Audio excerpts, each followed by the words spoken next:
examinations. Myself Prabhat Kumar, your faculty of Geography and Current Affairs, and I will discuss this session. Okay. So without wasting our time, coming to the session, there are 4 articles in this news, today's news. First is Pan India SIR to cover more than 10 states in first phase. ये special intensive revision का बात हो रहा है, जो कि election commission ने announce किया है कि हम लोग फेज वाइज पूरे कंट्री को कवर करेंगे. So this topic relate to our paper 2 Indian polity. And next is Parul Mukherjee, Indian revolutionary. Parul Mukherjee के बारे में न्यूज में था और वो जीएस पेपर 1 इंडियन हिस्ट्री से बिलोंग करती है, means modern India freedom fighter है.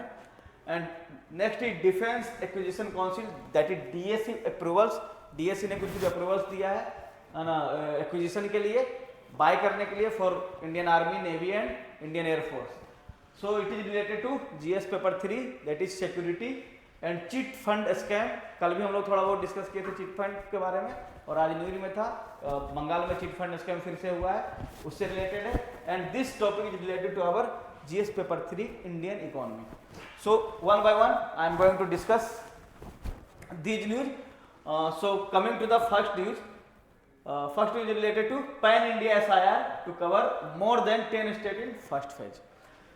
So election commission क्या किया है, अनाउंस किया है कि we will cover Pan India after some time, और means phase by phase, means SIR पूरे इंडिया में इनको करना है phase by phase. हम लोग देखे थे बिहार में हुआ था, उस समय भी हम लोग न्यूज एनालिसिस में इसको कवर किए थे. अभी फिर से फेज बाय फेज होने जा रहा है, हम लोग धीरे धीरे करके उसको कवर करेंगे. So the election commission is preparing to announce the schedule for the nation wide special intensive revision of electoral rolls. First phase of SIR will be implemented in over 10 states and 1 union territory including Assam, Tamil Nadu, Puducherry, Kerala and West Bengal और सब, है ना. तो मतलब ये first phase है, ये phase wise होता जाएगा और धीरे धीरे पैन इंडिया को कवर करेगा. So good evening to all of you. Next is the SIR process will be executed in 2 phase. First phase में ये अभी जो 10 स्टेट में हो रहा है, ये क्या होगा, 2 फेज में होगा. फर्स्ट फेज में Assam, Tamil Nadu and Puducherry, Kerala and West Bengal. And second phase में will cover state with upcoming local body election, means वैसे वैसे स्टेट को कवर किया जाएगा जहां पे अपकमिंग लोकल बॉडी इलेक्शन होने वाला है ना. And may face adverse weather condition during the winter. Next is according to an official statement by the election commission, this review was aimed at ensuring accuracy and transparency in the upcoming electoral roll revision process. So ये सब हो क्यों रहा है, ये सब हो रहा है ट्रांसपेरेंसी एंड अकाउंटेबिलिटी मेंटेन करने के लिए in the electoral roll revision process. Okay,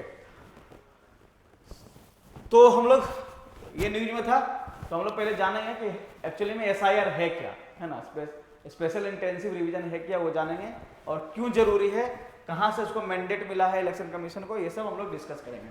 तो first I am going to discuss about the special intensive revision. It refers to an election commission of India directed exercise to update and correct voter rolls in exceptional situation. कहने का मतलब है कि election commission of India direct करती है, किस लिए, तो वोटर रोल्स को अपडेट करने के लिए, और उसको यदि उसमें कुछ करेक्शन इशू है तो उसको करेक्ट करने के लिए in the exceptional situation like mass errors, omission और पॉलिटिकल एक्सीजेंसीज. और ऑब्जेक्टिव क्या होता है, तो हम लोग ऑलरेडी देख चुके हैं. ट्रांसपेरेंसी और अकाउंटेबिलिटी मेंटेन करने के लिए क्या करता है, तो रेक्टिफाइड, फ्लॉड और outdated electoral rolls, address duplication due to migration. हम लोग देखते हैं कि ड्यू टू माइग्रेशन कुछ लोगों का 2 जगह इलेक्टोरल रोल्स में नाम होते हैं, है ना. वोटर ID 2 जगह बने होते हैं, बिहार में भी और दूसरे जगह जहां पे वो काम कर रहे हैं, दोनों जगह पे. So to promote inclusivity and transparency in complex और सेंसिटिव इलेक्टोरल इन्वायरमेंट. तो लीगल बेसिस क्या है, जो SIR कर रहा है इलेक्शन कमीशन ऑफ इंडिया, उसका लीगल बेसिस क्या है, उसको कहां से पावर मिलता है. तो first is section 21 Clause 3 of the Representation of the People Act 1950 empower करता है इलेक्शन कमीशन को to revise electoral rolls in such manner as it thinks fit. Election commission को क्या है, एम्पावर किया है, कौन सा, रिप्रेजेंटेशन ऑफ पीपल एक्ट 1950, और बोलता है कि आप इलेक्टोरल रोल्स को टाइम टू टाइम रिवाइज करते रहिए। Next is provide the commission discretionary power to conduct revision using intensive, summary और कंबाइंड मेथड। सो ये क्या कह रहा है, तीन तरह से, मीन्स इंटेंसिव रिवीजन कर सकते हैं जो अब ये कर रही है ना, special intensive revision, summary revision और कंबाइंड मेथड, दोनों को कंबाइंड करके आप रिवाइज कर सकते हैं। This act is supported by article 324 sub clause 1 of the constitution which gives the election commission of India authority to conduct and supervise election. So हम इसका मतलब क्या है कि एक्ट के थ्रू भी election commission of India empower है और कॉन्स्टिट्यूशन के थ्रू भी इलेक्शन कमीशन ऑफ इंडिया को एम्पावर किया गया है। मेथोडोलॉजी क्या है, किस मेथड से election commission of India SIR करती है, तो सबसे पहले conducted through house to house verification, means house to house survey करती है, वेरिफिकेशन कंडक्ट करती है ना, और कंफर्म करती है वोटर के आइडेंटिटी को, रेसिडेंस को एंड डॉक्यूमेंट ऑथेंटिसिटी को। So involves physical enumeration and door to door level validation of voter information. Historical context क्या है एसआईआर का, हम लोग पहले ही पढ़े हैं, है ना, स्पेशल इंटेंसिव रिवीजन के बारे में। तो 1952 से 2004 में मल्टीपल टाइम में मल्टीपल स्टेट में एसआईआर हुआ है, एंड 2025 एसआईआर जो अभी हो रहा है marks India first nation wide revision in 2 decades, है ना। अभी के लगभग 20 साल के अंदर ये फर्स्ट नेशन वाइड एसआईआर होने जा रहा है। रेशनल क्या है, तो सबसे पहले हम लोग देख चुके हैं rolls synchronization, means electoral roll में किनका किनका नाम है ना, करेक्शन और करेक्शन इशू, क्या कहते हैं, मिस इन्फॉर्मेशन इशू को सबको करेक्ट करना। नेक्स्ट इज डुप्लीकेट रिमूवल, वैसे लोग जिनका डुप्लीकेट वोटर आईडी कार्ड बना हुआ है उनको रिमूव करना।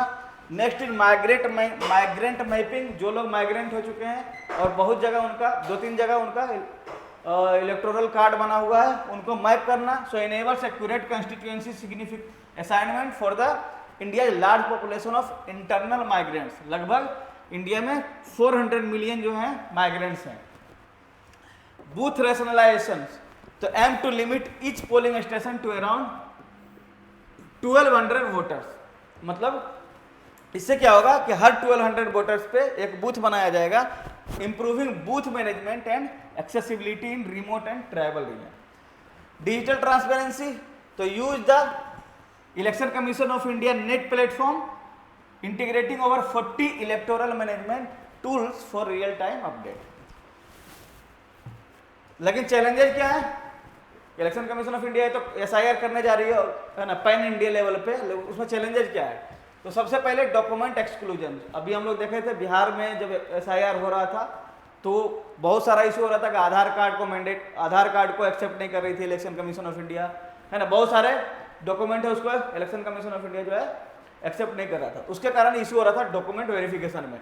तो वोटर्स विदाउट बर्थ और सिटीजनशिप डॉक्यूमेंट में face exclusion even if they hold Aadhaar card, ration card और वोटर आईडी। स्टाफ शॉर्टेज, तो इलेक्शन कमीशन ऑफ, हम लोग जानते हैं इलेक्शन कमीशन ऑफ इंडिया के पास अपना सेक्रेटेरिएट नहीं है, अपना स्टाफ नहीं है, तो उसके कारण दूसरे से स्टाफ उनको बेयर करना पड़ेगा। तो a deficit of booth level officer hampers field verification and delays completion of SIR activity. Digital divide, तो बोल रहा है यदि ऑनलाइन वेरिफिकेशन करेंगे तो हम लोग को पता है कि रूरल एरिया में लोग डिजिटली लिटरेट नहीं है, उसके कारण डिजिटल डिवाइड के कारण ये इशू, ये चैलेंजेस और बढ़ जाता है। तो ऑनलाइन वेरिफिकेशन में exclude rural and digitally illiterate voters. About 20% of rural household still lack internet access, reducing participation in digital enrollment. Migrant complexity क्या है, तो हाई इंटरनल माइग्रेशन है, causes mismatch address and inaccurate voter alignment across constituency.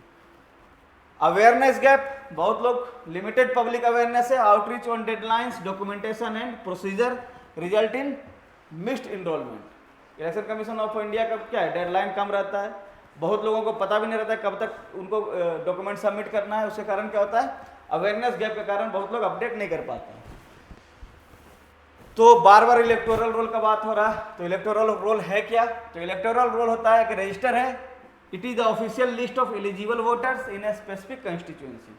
इसका मतलब क्या है? एक register है जहां पे मेंटेन करते हैं कि आप उस कंस्टिट्यूएंसी के एलिजिबल वोटर्स हैं।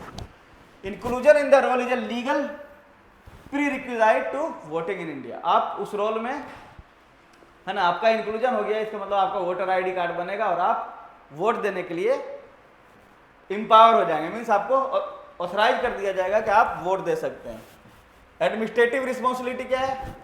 तो ये मैनेज होता है, पूरा एसआईआर मैनेज हो रहा है, election commission of India, state chief electoral officers and state election commission, ये सबका ज्वाइंट रिस्पॉन्सिबिलिटी है। तो हम लोग जैसे देखे अभी कि 3 तरह से होता है, इंटेंसिव रिवीजन, समरी रिवीजन और स्पेशल रिवीजन। तो ये होता क्या है? तो इस इंटेंसिव रिवीजन में involves fresh preparation of electoral rolls via door to door enumeration, है ना, जो भी इलेक्टोरल रोल्स बनेगा वो नया बनेगा, फ्रेश बनेगा। Used when existing rolls are outdated, erroneous and after delimitation exercise. हम लोग को पता है कि हर संसद के बाद इंडिया में कंस्टिट्यूएंसी को डिलिमिटेशन किया जाता है ना, तो आफ्टर डिलिमिटेशन भी इंटेंसिव रिवीजन होता है। Next is summary revision, conducted annually to update existing rolls. Summary revision means time to time होता रहता है, एनुअली होता रहता है, ताकि इलेक्टोरल रोल को अपडेट किया जा सके। Citizens can file claims for inclusion, deletion और करेक्शन। तो इसमें क्या है कि आप अपने से इंक्लूड होने के लिए या करेक्ट करने के लिए आप अपना क्लेम फाइल कर सकते हैं। स्पेशल रिवीजन क्या है?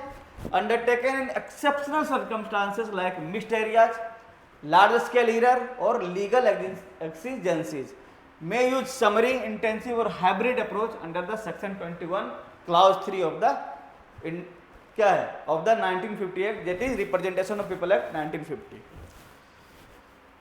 जुडिशियल बैकिंग दिया है ना, कौन सा केस में? Mahendra Singh Gill versus chief election commission of India, chief election commissioner 1977 में जो केस आया था, उसमें सुप्रीम कोर्ट ने क्या बोला है? तो इंडिपेंडेंट ऑथोरिटी बोला है supreme court affirm the election commission of India can act independently if election laws are silent on the specific matter. Means election commission of India को सुप्रीम कोर्ट ने भी इंपावर किया है कि आप स्पेशल इंटेंसिव रिवीजन या roll का revision time to time कर सकते हैं। Ensuring fair election, election commission of India में take proactive measures such as ordering repolls to uphold electoral integrity. और बोला कि principle of natural justice must be applied pragmatically to maintain free and fair election and judicial review बोला है, supreme court बोला कि the election commission of India decision are subject to judicial review। Means इन सब काम करने के लिए जो भी step election commission of India उठाएगी वो सब्जेक्ट टू जुडिशियल रिव्यू है, मींस सुप्रीम कोर्ट में वो केस जा सकता है, but typically only after the completion of the election process. So with the discussion of this news, this article, there is a question for you and I am hoping you will be able to solve this question. Try to solve. I am waiting for your answer.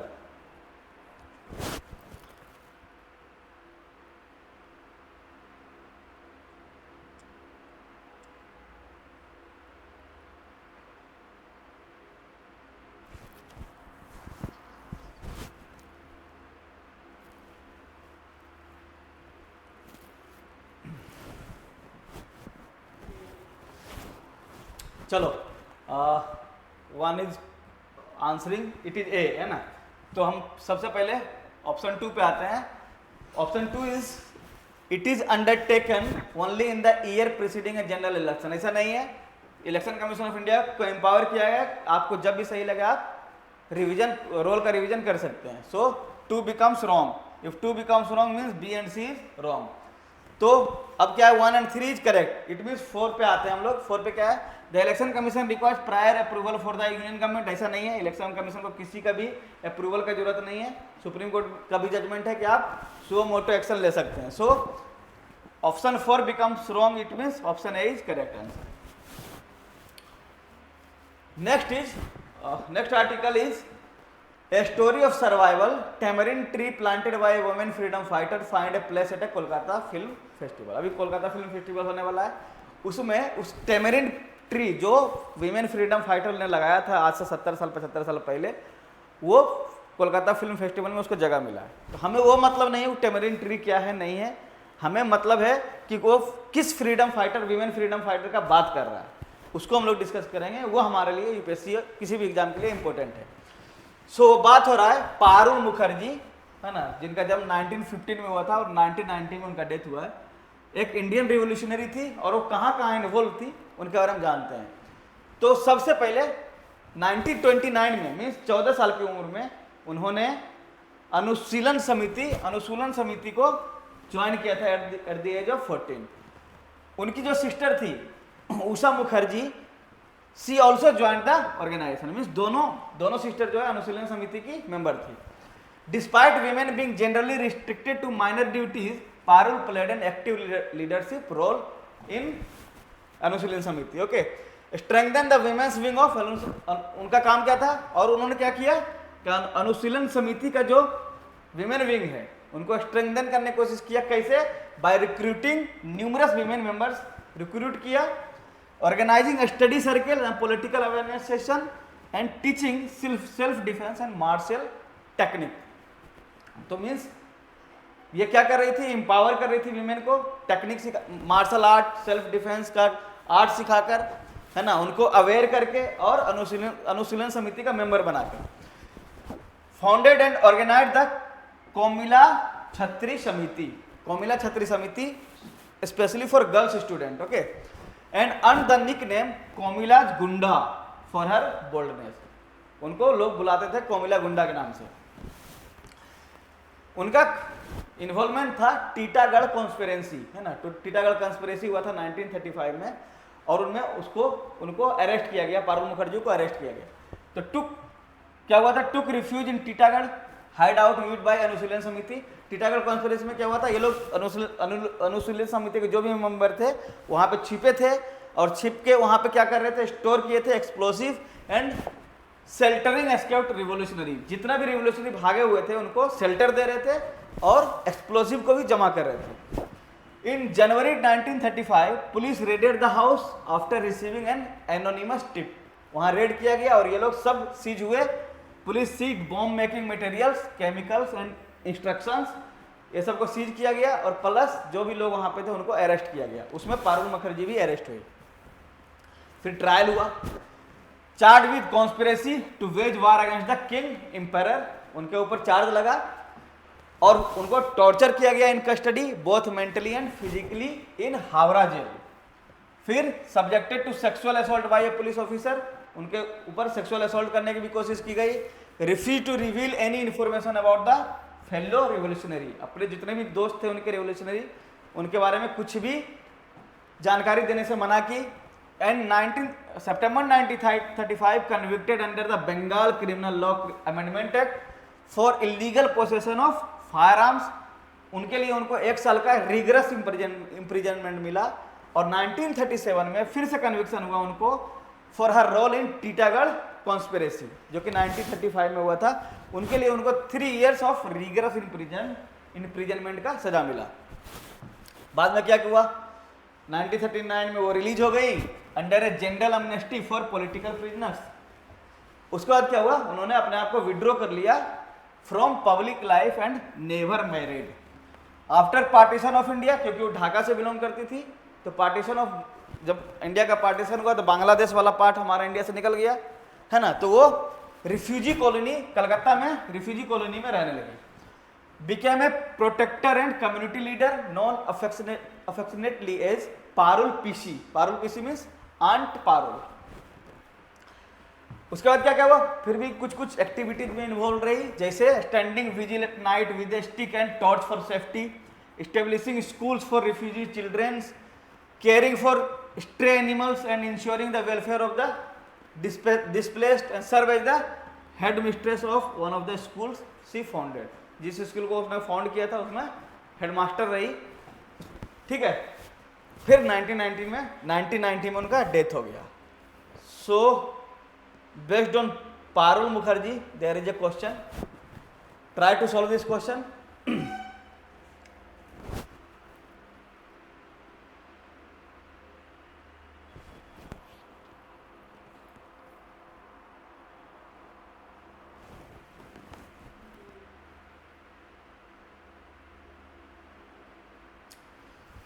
सो 4 पे आते हैं। After India independence he become a member of constituent assembly representing Bengal, ऐसा नहीं है, तो 4 becomes wrong. इसका मतलब 1, 2 and 3 is correct answer. ठीक है, चलिए नेक्स्ट आर्टिकल पे आते हैं फटाफट। तो tri services to get systems platform for 79,000 crore means, tri services means Indian army, Indian navy and Indian air force के बारे में बात हो रहा है। उनको 79,000 करोड़ का फंड मिला है बाय डिफेंस एक्विजिशन काउंसिल। किस लिए? तो उनको आर्म्स एंड एम्युनिशन को बाय करने के लिए, है ना। तो हमको क्या क्या वो बाय कर रहे हैं उनसे हमको ज़्यादा मतलब नहीं है, हमें पता करना है कि डिफेंस एक्विजिशन काउंसिल है क्या, है ना, और वो उनका काम क्या है। तो थोड़ा सा पहले न्यूज कवर करते हैं। तो defence acquisition council approvals strengthening India's arm force को स्ट्रेंथन करने के लिए 79,000 करोड़ का फंडिंग हुआ है। Defence acquisition council chaired by defence minister Rajnath Singh approved capital acquisition proposal worth 79,000 crore. The proposal aim to enhance the operational capabilities of army, navy and air force. Means सारे capabilities को strengthen करने के लिए ये सब किया जा रहा है। The approval focus on strengthening क्या है, legality, mobility and intelligence gathering across the service. Meeting took place at the south block and alliance with the government vision of Atmanirbhar Bharat, promoting self reliance and indigenisation of in defence production.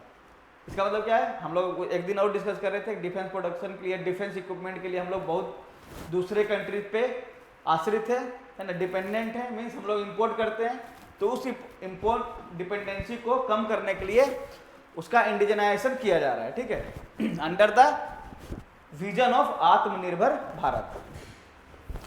तो हम लोग defence acquisition council के बारे में जानते हैं, क्या है, highest decision making body of the ministry of defence on defence procurement. जो भी डिफेंस में प्रोक्योरमेंट होगा डिफेंस सेक्टर में, उसमें हाईएस्ट डिसीजन मेकिंग बॉडी है। कहाँ कहाँ पे कितना पैसा लगेगा, क्या क्या है ना एक्वायर करना है, सबका डिसीजन डिफेंस एक्विजिशन काउंसिल लेती है। प्राइमरी ऑब्जेक्टिव क्या है, ensure timely and efficient procurement of arm forces requirement while optimally utilising the allocated budget. Formation कब हुआ था, in 2001 following the group of ministers recommendation. Actually ministers का group of ministers का recommendation था after Kargil war. Kargil war का हुआ था 1999 में।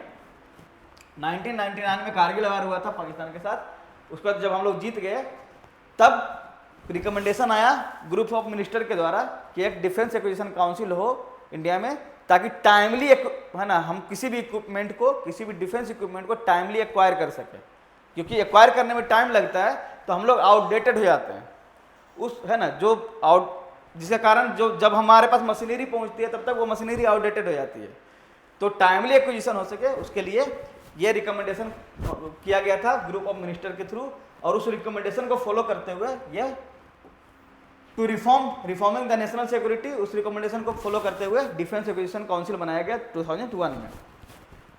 तो उसके मेंबर कौन कौन होते हैं, तो defence minister ex officio chairman रहेंगे, जो भी डिफेंस मिनिस्टर होगा उसके चेयरमैन होंगे। मेंबर कौन होंगे, तो ministry of state for defence, CDS, chief of army staff, chief of national staff, naval staff, chief of air staff, defence secretary सारे। Secretary department of defence production, secretary defence research and development, secretary defence finance, vice chief of defence staff and special secretary acquisition, ये सब सारे उनके member रहेंगे। सो इतना ही जानना था हमें डिफेंस एक्विजिशन काउंसिल के बारे में। Based on this there is a question for you about defence acquisition council, so I am hoping you will be able to solve this question. Try to solve, otherwise it is solved by me.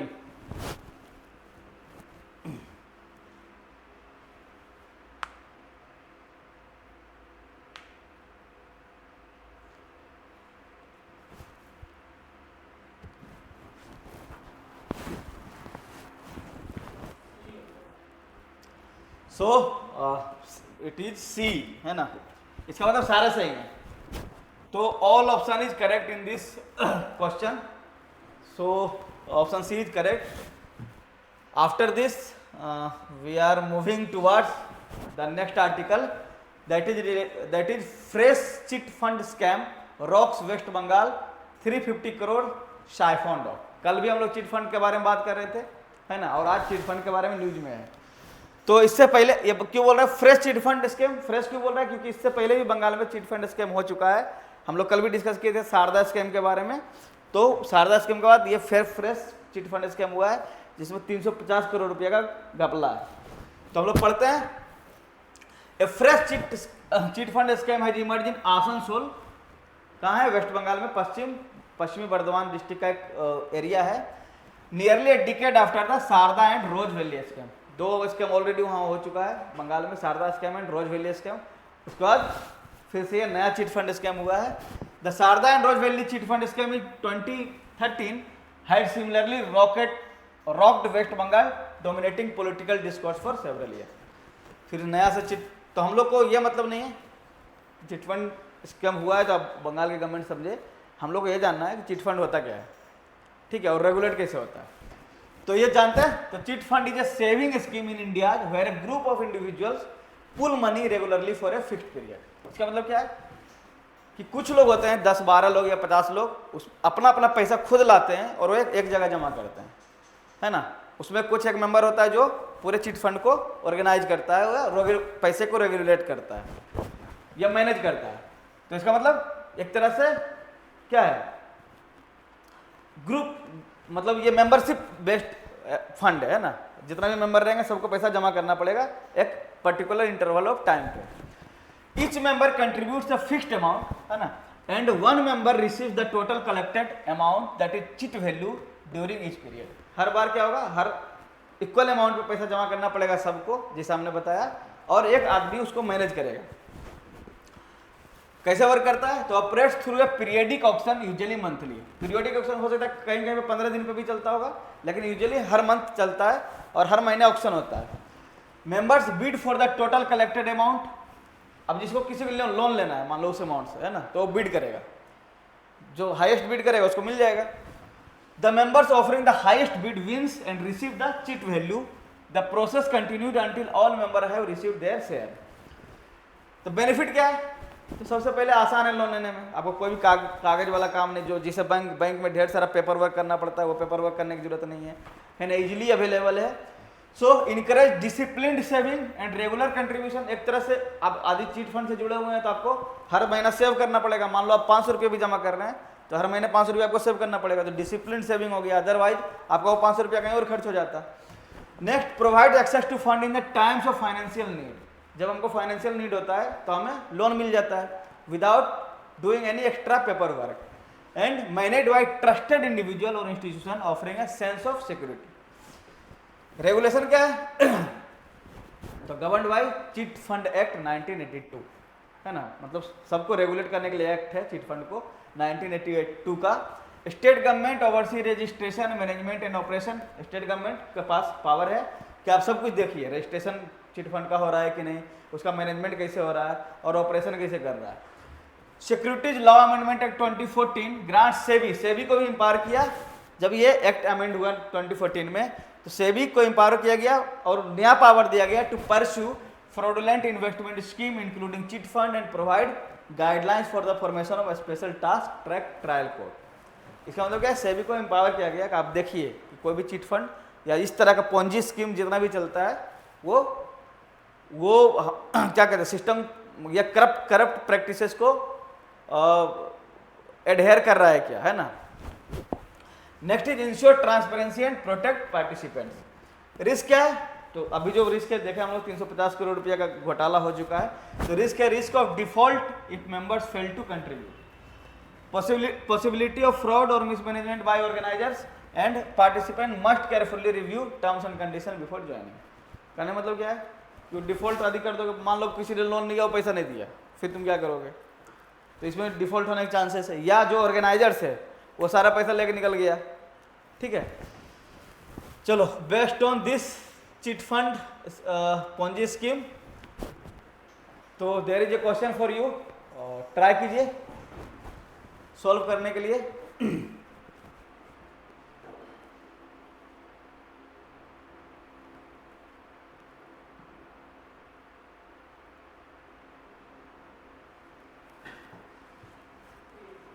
चलो, so option 3 पे आते हैं direct. 3 क्या है, chit fund member do not participate in any bidding process, ऐसा नहीं है। उनको यदि लोन लेना रहता है या तो चिट फंड से पैसा निकालना रहता है तो उनको बिडिंग प्रोसेस में आना पड़ेगा टू रिसीव कलेक्टेड फंड्स, है ना। तो ये गलत है, option 3 becomes wrong. If option 3 becomes wrong means B C D is wrong, it means option A is correct. So thanks for watching guys, and wishing you happy Chhat to all of you, and we will meet after Chhat at the same time. So for that time, good night to all of you and happy Chhat.